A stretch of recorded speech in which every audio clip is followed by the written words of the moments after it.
Adam Garner was raised Mormon, and he later became a philosophy student and uses his basically his degree in the area of building cooperative efforts in interfaith youth and in other groups as becoming a social norm.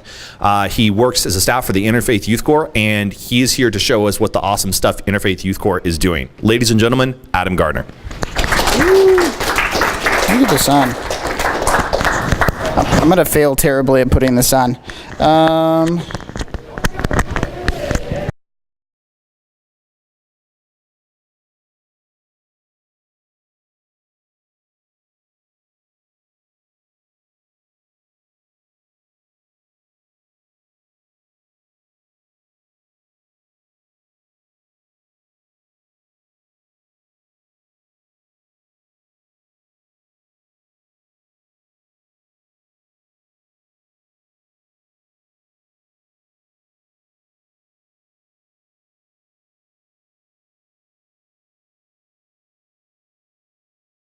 Started. I was just introduced, my name is Adam Garner. I work in an organization called the Interfaith Youth Corps. We are a Chicago-based nonprofit who exists to build cooperation and understanding between different religious and philosophical groups. In other words, we like it when people are nice to each other, we like it when people work together for the common good, etc., etc., etc. I'll explain a little bit more down the line. But basically, that is the reason why our organization exists. We work specifically on college campuses to train students to create service events that they plan on campus that intentionally bring together people who disagree on the big questions about religion, ethics, and all those other fun things. But we train them to find common ground between the different groups, to build understanding, and to work towards the common good. So that's a lot of jargon that I'm about to unpack, so stick with me. So the first thing that probably comes to mind is the term interfaith is really problematic. So as I just said, I identify as an atheist. I do not identify with that part of that word. And I think the first thing that I want to tell you as we get started is that is a terrible word. Anyone who works professionally in interfaith or who's done interfaith work for a decently long time admits that that word is awful and doesn't actually describe what we're doing. Like, it's loaded with a lot of connotations and denotations that really are just make it a terrible word. I remember talking to a member of InterVarsity, which is a Christian fellowship, that when I approached him about coming to an interfaith event, he was like, in a weird turn of events, are you going to try to convert me to something? Because usually they're on the conversion end of things. So I think the first thing I want to do is I kind of want to establish a shared pool of meaning for what I mean and what Interfaith Youth Corps means when we use the term interfaith.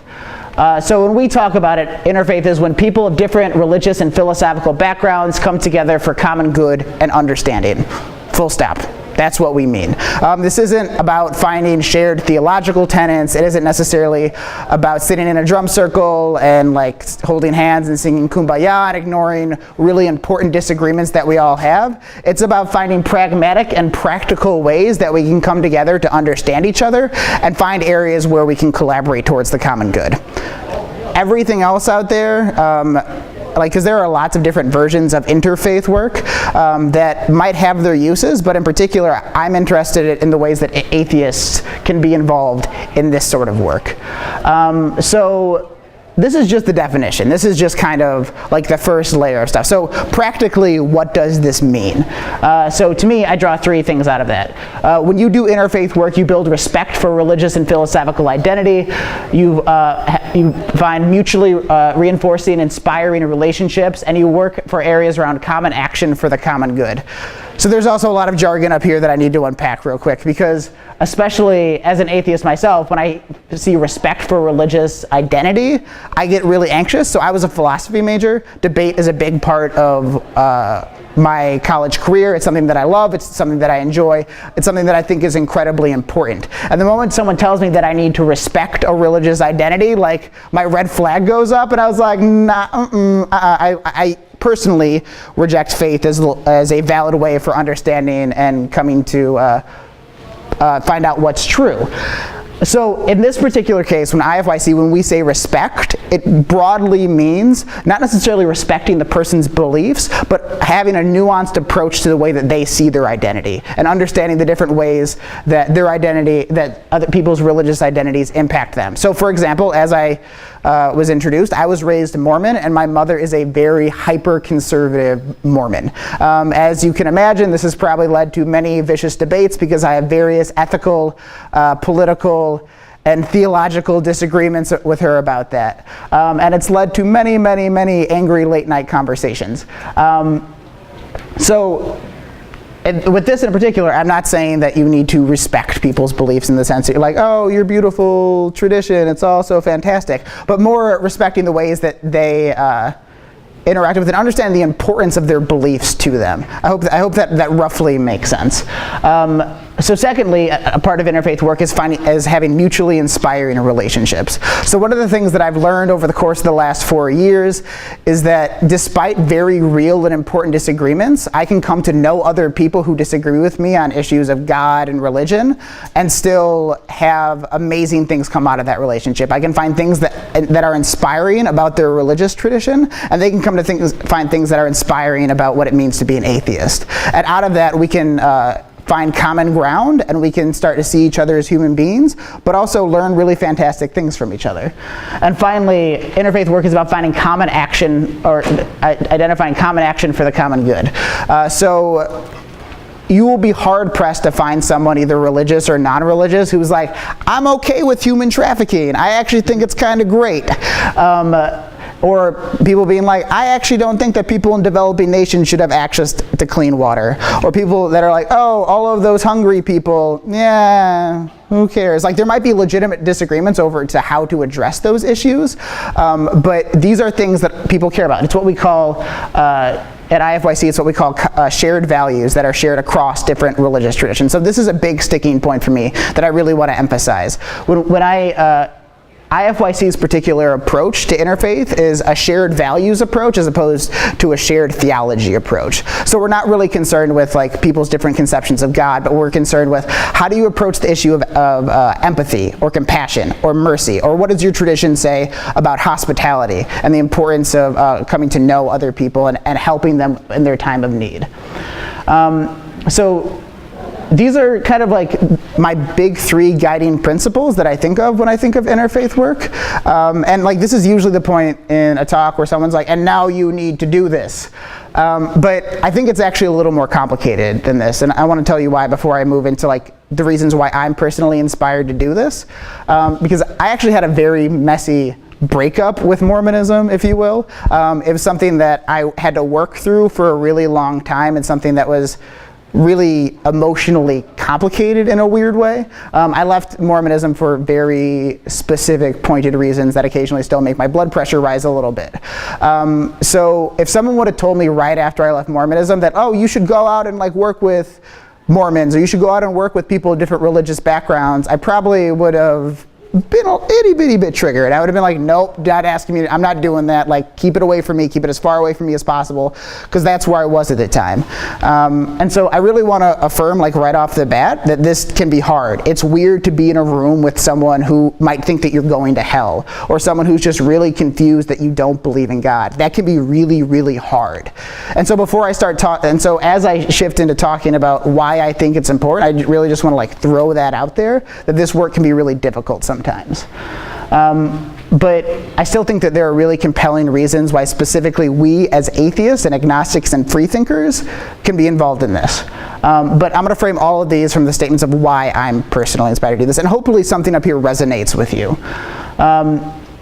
So these are like my 3 big reasons. I'm able to do more good work, I'm able to challenge myself, and I'm able to break down stereotypes.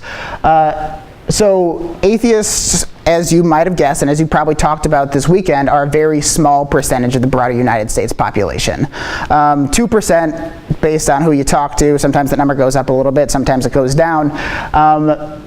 That's not many people. It's a lot. Like, we have a decent amount of political sway when we unite around particular issues, like especially around issues of separation of church and state, around whether creationism should be taught in public schools, But as a whole, if we are to accomplish all the things that we want to accomplish, we can't do it in a bubble. And so, for example, while issues of separation of church and state and creationism are really integral and important to stand up for, there are other issues that we need to tackle.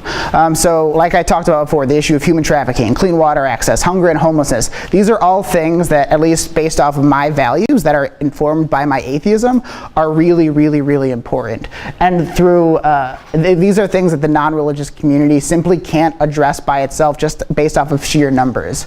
And so by working with people who we disagree with on like larger issues around God and theology, we can actually make an impact on those issues in ways that we couldn't if we were alone. Okay, so secondly, I'm able to challenge myself. So as a skeptic, as someone who studied philosophy and specifically philosophy of religion, I find it's really important for myself to constantly put myself in situations where people disagree with me. I found that if I'm in the same room and everyone around me basically agrees with me on 99% of things, something has gone terribly wrong, and I'm usually keeping myself from maybe parts of my identity or parts of my beliefs that I haven't necessarily thought through very well. And so I found that, for example, at the Interfaith Youth Corps, I have a colleague who is a 62-year-old former priest who has like 3,000 different degrees in theology, is far more intelligent than I will ever be, is far more well-read, understands the arguments for and against the existence of God far better than I ever will, and he disagrees with me on the question of whether God exists. Like when I first encountered that, it blew my mind. That's not to say that I still don't think I'm right. I still very much think I'm right. But he's been able to put me in situations where he knocks down the straw men that I put up, where he's able to say like, well, actually not all Christians believe that. This is what I believe. And he's able to really challenge me to think critically about my beliefs in a way that I feel like I wouldn't be able to do if I was in a community that just was myself, or around people who agree with me. And finally, I feel like I'm able to break down stereotypes. So atheists, especially in the United States, have a little bit of a rough time. So we are generally one of the most mistrusted minority groups in the country.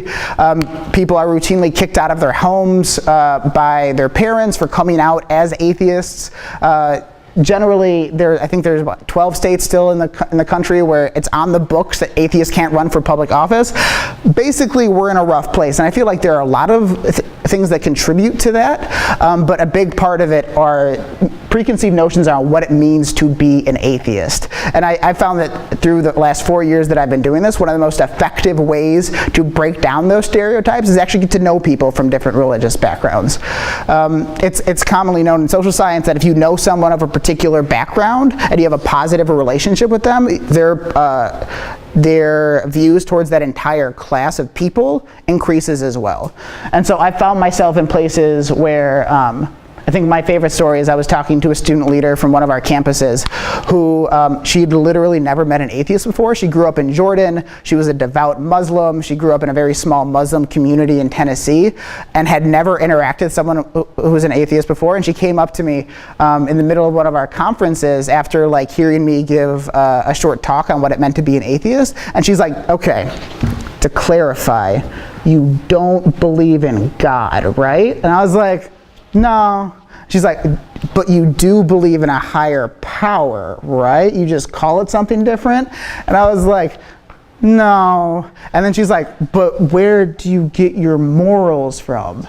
And I'm sure all of you at some point have gotten that question and like your blood pressure spikes a little bit and you're just like, are you serious? And like I had like the 6 ethics courses that I took in the back of my head where like we tore apart divine command theory and we talked about like different secular approaches to like establishing a moral foundation. And I wanted to be like, okay, let's go. But then like just the look in her, she was just legitimately confused. She had no idea that someone like me could exist. And it was one of those things where I was forced at that moment to be like, okay, I can either lash out at you, which in some ways I feel like I would be justified in doing, or I can help you understand. That student actually went back later to her campus in Tennessee and helped start a atheist agnostic group on her campus because of the interactions that she had with me. And so to me, that's the power of this sort of work, and one of the reasons why I think it's so incredibly important for atheists to be doing this. But I understand that there's a lot here, and a lot of these are my own personal reasons, and I hope some of it resonated with you. But I guess another thing I want to say is this work is it's hard. Like, I understand that as student leaders, you're probably just trying to make sure that your group lasts into the next year, that people are coming to meetings, that people are sending out minutes afterwards. You're probably struggling with student government to get funding for something that you think should be really, really obvious. And this work, like the idea of like, oh, intentionally placing myself in situations where like we can work towards the common good, how the hell do you actually do that? And it's a really good question, because I don't think this is something that just happens. It's something that you have to work towards really hard. And I want to end this presentation, or go to the last part of it, by just giving you one concrete suggestion. I want you to radically rethink who you partner with when you set out to change the world, or when you set out to make the world better.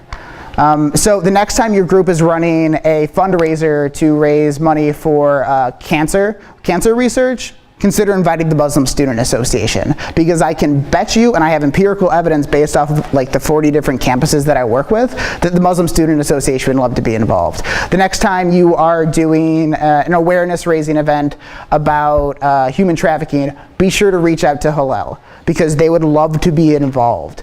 And these are the sorts of things that you can do that really simply help you live out these sorts of values. And frankly, all we have to gain from it is we raise more money, we raise more awareness for causes that are really important, and at the same time we build understanding between different groups.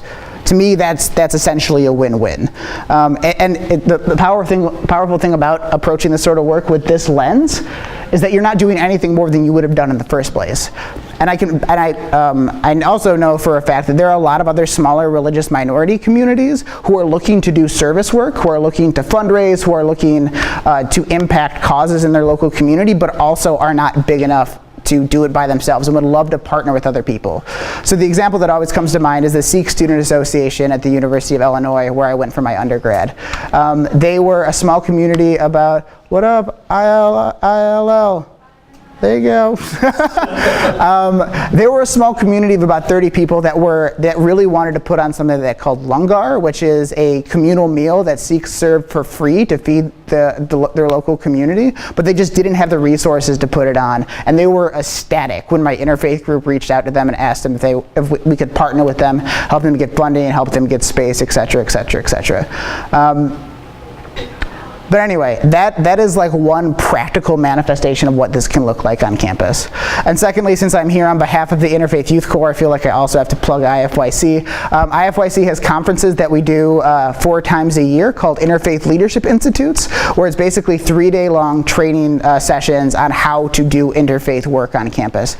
They happen across the country. You're in a room with about 150 people from all different religious and non-religious backgrounds. We actually had our first Zoroastrian like a month ago. I didn't even know they existed anymore. It was amazing. It was like seeing a unicorn. And they're just fantastic. We teach you very practical ways that you can build understanding between different groups through common action for the common good. But that's about it on my end. I understand that I just splurged through a whole lot. I threw out a lot of ideas. My sleep-deprived brain probably rattled off a whole bunch of stuff. But if you have any questions, or if you want to talk a little bit more about this, let me know. What's up? Can you speak a little bit on, what's the level of amount of vetting you would do towards clubs you work with? Because one time on Club Quad Day, this Christian group came up and they were talking about wanting to do something, and they immediately invited us to a pro-life ice cream social. Mm-hmm. You know, I wouldn't even work with them necessarily on anything else, at all. You know? Yeah. So I think my rule of thumb was always, I was very clear in setting guidelines for why we were working together and what our groups would do together. And so that would always confuse people a little bit, because they're like, but these issues are really important. Like, pro-life issues are really important to my group. And I was like, I affirm that, I understand with that, I also disagree with you, but there are other areas where we can work together. So I think it's about being really clear about expectations when you meet with these different groups, and being very clear about what you're trying to accomplish together, if that makes sense. And I found that really sets people's mindset right, and generally you dodge a lot of the problems that you'd run into with things like that. In the back? Just want to let you know that they did successfully have that free meal again this year. It was great in our town. Yes, I love the Sikh Student Association. They're amazing. Cool.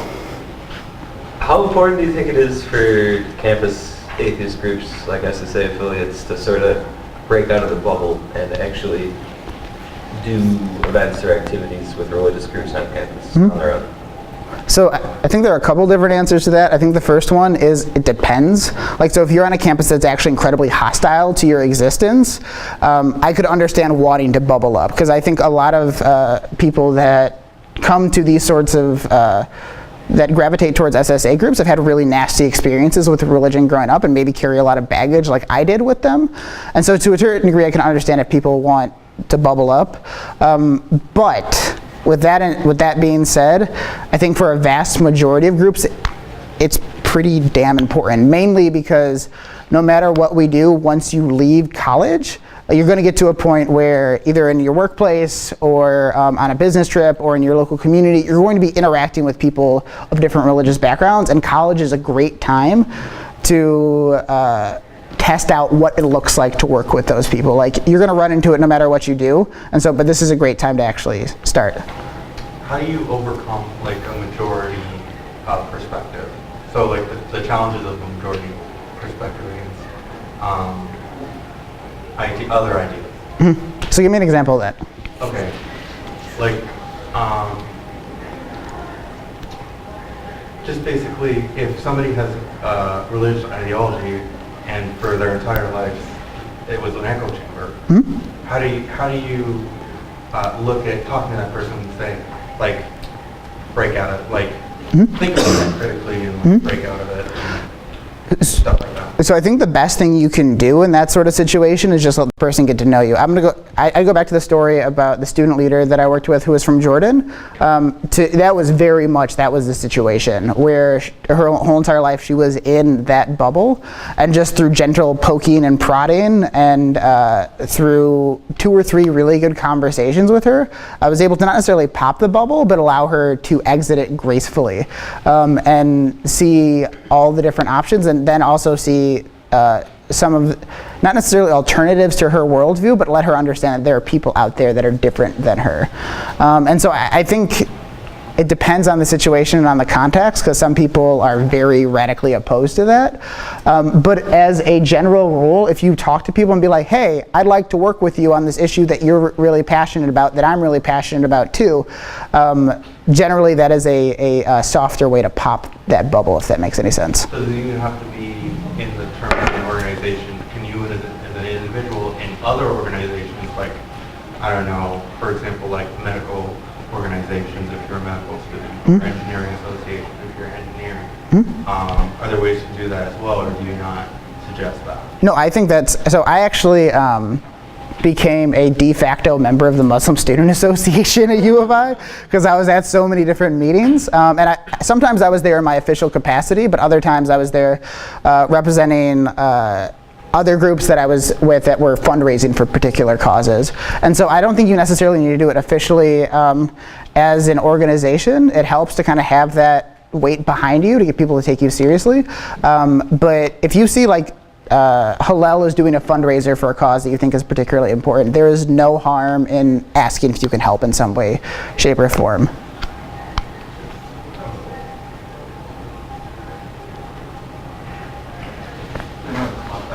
So as a leader for our group, I found the best way to figure out like what religious groups are compatible with our goals is to just meet with their leaders. Yeah. I've been having coffee and lunch with the leaders, usually like non-students, because a lot of the religious student groups on campus have paid staff. But just talking to them has helped me understand that, a lot of these groups might be a bit more humanistic than we might think otherwise. And some of them are really just all about pushing Jesus on people or something. So those would be the groups maybe we don't want to work with. But at the same time, it's also given me a lot more humility, that I've seen that these Christians are the majority, like 45 out of 50 religious student groups on our campus are Christian. But they're not dumb people, as we call them in our groups in the past. They're actually people that are sometimes even just as skeptical as I am, because they think that the evidence tilts in a slightly different direction than I do. So it's given me a lot more nuanced understanding of belief as well. So I'm trying to bring that back into our group to get them to work together, so our members aren't as judgmental as some of us have been in the past as well. So it helps us have a better understanding of where our own beliefs lie on that continuum. So it's been a very beneficial experience just to have lunch with people. Cool. That's awesome. I think interfaith organizing in particular is a lot like community organizing. It's just all about getting to know people, meeting them one-on-one, figuring out where your values do actually overlap, and being able to humanize each other. So I think I really like that. We've been tabling at the farmers market in the community every week as well. And just this past Saturday, someone came up to me and was talking, and he is really pushy with his evangelism, but then I found out that he has been tabling every week as well for universal health care. So clearly he cares about people and their well-being. So, cool. Yeah. Well, thank you very much. I appreciate you coming. If you have any questions, feel free to come up and talk to me. I also have a sign-up sheet if you're interested in learning more about the Interfaith Youth Corps. We have a whole bunch of different groups across the campus that are doing interfaith work. So there is a chance that we have an IFYC group on your campus doing work if you're interested in doing this sort of stuff. So just come up and say hello. But thank you for being here.